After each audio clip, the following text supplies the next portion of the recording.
ሰማኛለህ ሉሲፈር እነዚህን ክርስቲያኖችን እንድታጠፋልኝ አዝዣለሁ ንጉሳችን ሳጥናኤል ማጥፋቱን እናጠፋቸው ነበር ነገር ግን ፈጣሪያቸው እነሱን እንዲጠብቃቸው መልአኩን ልኮላቸዋል ከቶ እንዳትፈራ ከዛሬ ጀምሮ እሳታዊ ክንፍና እሳታዊ ሰይፍን እሰጥሃለሁ ሄደህ መልአኩን ትዋጋዋለህ ትእዛዝ ነው ንጉሶይ አይደለም እኔ አንተ ራሱ ብትመጣ የምታሸንፈው አይመስለኝም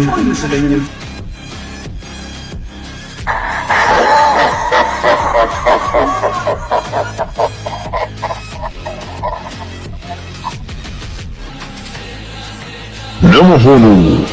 መልአኩ ማን ነው